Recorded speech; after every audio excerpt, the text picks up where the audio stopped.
There's a white powder that costs less than $1 at any hardware store. You sprinkle it on a bathtub stain that has been sitting there for 30 years. You add warm water and walk away. When you come back, the stain is gone. Not faded, not lighter, gone. Yellow discoloration from decades of hard water, dissolved. Rust rings from old faucet drips, erased. Calcium deposits that survived every scrub brush you've ever owned, vanished. The bathtub underneath looks like the day it left the factory floor. White, smooth, untouched. This powder has existed since 1882. It was never banned, never recalled, never made illegal. It was simply buried.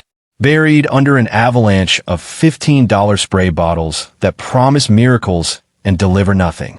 Because a powder that fixes the problem permanently with a single application cannot generate repeat sales. And what cannot generate repeat sales cannot sustain a $200 billion industry. This is the story of the $1 powder the cleaning industry prayed you would never find. Welcome to Hidden Trail Camping. This is where we crack open the vaults the industry locks shut. The year was 1776, not in Philadelphia, but in Uppsala, Sweden. A pharmaceutical chemist named Carl Wilhelm Scheele was boiling sorrel leaves in a cramped laboratory behind an apothecary shop. Scheele wasn't wealthy. He was a pharmacy clerk running experiments after hours with borrowed equipment and secondhand chemicals. That evening, as he reduced the liquid from the sorrel, white crystals began forming at the bottom of his flask. He tasted them carefully, the way chemists did in that era, and noted a sharp, sour flavor. He had just isolated a compound that would later be named oxalic acid. Scheele documented its remarkable ability to dissolve mineral deposits and rust stains on contact. He published his findings, and the scientific community largely ignored them. Scheele died 10 years later at 43, poisoned by the very chemicals he'd spent his life studying.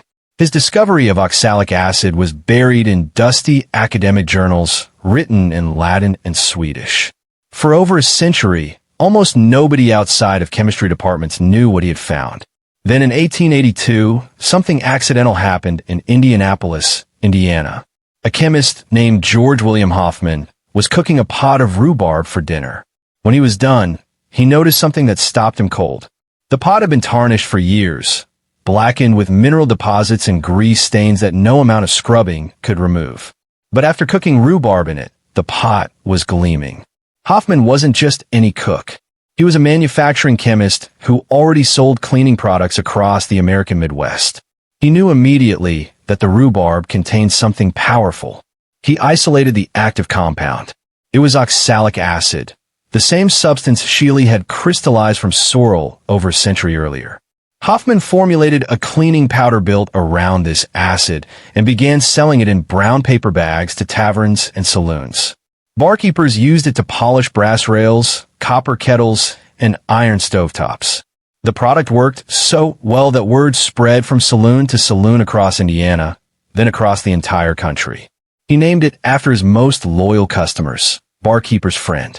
By the turn of the century, this powder was in hardware stores from New York to San Francisco. 140 years later, the exact same formula is still manufactured in Indianapolis. The same oxalic acid, the same cleaning mechanism, the same results. Nothing about the chemistry has changed, because nothing needed to change. The powder already worked perfectly in 1882. Now let me show you why this powder embarrasses every product on the cleaning aisle. When oxalic acid contacts a rust stain, a double displacement reaction occurs at the molecular level. The iron oxide, which is what rust actually is, bonds with the oxalate ions from the acid. This creates a new compound called iron oxalate, which is completely water-soluble. It dissolves in water and rinses away as if the stain never existed. The stain doesn't get pushed around. It doesn't get masked with a white film. It gets chemically disassembled. This is fundamentally different from what commercial bathroom cleaners do. Most spray bottles on the shelf use surfactants, essentially soap molecules, to loosen surface grime and float it away temporarily. But mineral deposits, rust rings, calcium scale, and hard water stains are not surface grime. They are chemically bonded to the porcelain, enamel, or fiberglass at a molecular level. Soap cannot break those bonds. No amount of scrubbing can break those bonds. Only a chemical reaction that specifically targets the mineral compound can dissolve them permanently. Oxalic acid does exactly that. Research on chelation chemistry confirms that oxalic acid binds with calcium, iron, and magnesium ions more aggressively than any common household surfactant. It works on porcelain, enamel, fiberglass, ceramic tile, and stainless steel, without damaging the surface underneath.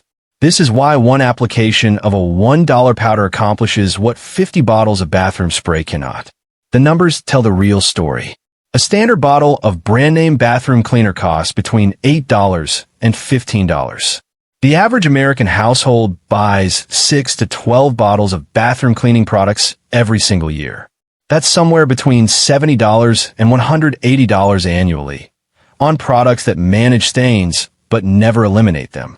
Over a decade, one family spent between $700 and $1,800 on bathroom cleaners alone. A single $2 container of oxalic acid powder contains enough material for dozens of applications and lasts an entire year. The cost per application is measured in pennies, not dollars. But it gets worse. When stains finally become too deep for spray bottles to handle, homeowners call a professional. The bathtub reglazing industry charges between $300 and $600 for a single refinishing job. Bathtub replacement starts at $1,500 and can exceed $8,000 with installation, plumbing, and tile work. All of this, every single dollar, could have been prevented by a powder that costs less than a cup of coffee. Here's the question that should keep cleaning company executives awake at night. If a powder that costs less than $1 permanently removes every type of bathtub stain, why is the cleaning aisle 50 feet long? The global household cleaning products market generates over $200 billion in revenue every single year. Surface cleaners alone account for more than $68 billion of that total. Bathroom cleaning products represent one of the fastest growing segments in the entire industry. Companies like Procter & Gamble, Reckitt Kaiser, Clorox, and SC Johnson dominate shelf space in every supermarket on the continent. Their business model depends on one foundational principle: repeat purchase. Every product on that shelf is engineered to manage your problem, not solve it. A spray that removes surface grime today ensures you need to buy another bottle next month. A foam that temporarily whitens your tub guarantees you'll be back in the cleaning aisle within weeks. If any of these products actually eliminated the stain permanently, you'd never buy another bottle again. And a customer who never comes back is a customer who generates zero lifetime revenue. Oxalic acid represents an existential threat to this entire model. You cannot build brand loyalty around a powder that solves the problem once. You cannot run subscription services for a product that makes itself unnecessary after a single use. You cannot charge $15 for a spray bottle when a $1 powder does the job better, faster, and permanently. So what does the industry do? They don't ban it. They don't fight it directly. They do something far more effective. They ignore it. They flood the market with hundreds of competing products wrapped in bright packaging, celebrity endorsements, and scientific-sounding names. They spend billions on advertising that trains consumers to believe cleaning is a weekly ritual requiring specialized branded products. They make the cleaning aisle so overwhelming, so crowded, so loud, that a plain white container of oxalic acid powder sitting on the bottom shelf becomes invisible. This is not a conspiracy theory. This is shelf placement economics. A $2 product that solves the problem once generates $2 of revenue. Total forever. A $15 spray bottle that needs replacing every 3 weeks generates hundreds of dollars per customer over a decade. The math is simple. The incentive is clear. The result is an entire generation of homeowners who have never heard of oxalic acid. Meanwhile, professional cleaners have known about this powder for decades. Hotel housekeeping departments use oxalic acid solutions to restore bathtubs between guests. Marine restoration crews use it to strip mineral deposits from fiberglass boat hulls. Woodworkers use it to bleach out water stains and restore aged lumber to its original color.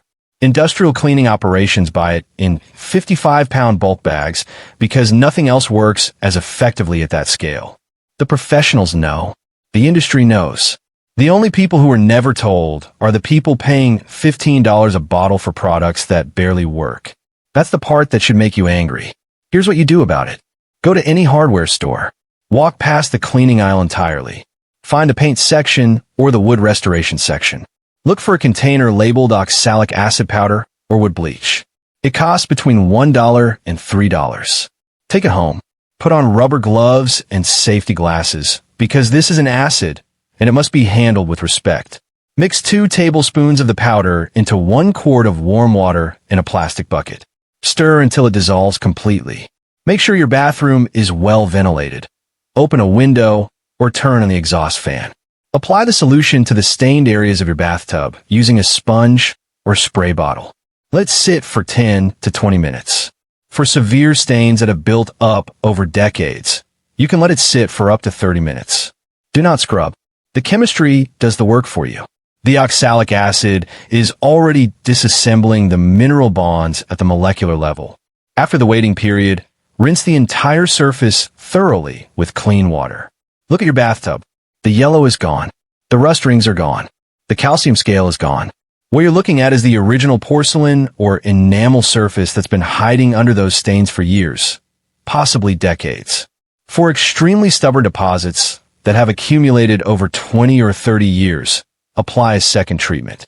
Mix a slightly stronger solution, 3 tablespoons per quart, and repeat the process. In almost every case, 2 applications are enough to restore a bathtub that most people would have paid $500 to reglaze. After the treatment, rinse the tub one final time and dry it with a clean towel. Your bathtub is now cleaner than it's been since the day it was installed. Total cost, less than $1. Total time, less than 30 minutes. Total scrubbing required, 0. One important note, and I want to be straight with you here. Oxalic acid is genuinely effective, but it is also a chemical that demands respect. Always wear rubber gloves. Always wear eye protection. Never mix it with bleach or any other cleaning chemical. Keep it away from children and pets. Store it in its original container with the label clearly visible. And always rinse surfaces thoroughly after treatment. No exceptions. This is not a toy. It's a tool. And like any powerful tool, it works brilliantly when used correctly and responsibly. Your grandparents knew about this powder. Their generation didn't have a 50-foot cleaning aisle telling them what to buy. They had a tin of powder under the sink, and their bathtubs were spotless. Then the industry grew. The advertising expanded. The shelves multiplied, and a simple, permanent solution was slowly pushed to the back of the store and buried under an empire of repeat purchase products. The powder didn't disappear because it failed. It disappeared because it worked too well. A product that eliminates the need for itself is the cleaning industry's worst nightmare. But the powder is still there, still on the shelf, still costing less than $1, still doing in 20 minutes what an entire aisle of products cannot do in 20 years. The science didn't change. The chemistry didn't expire. The formula didn't stop working. They just stopped telling you about it.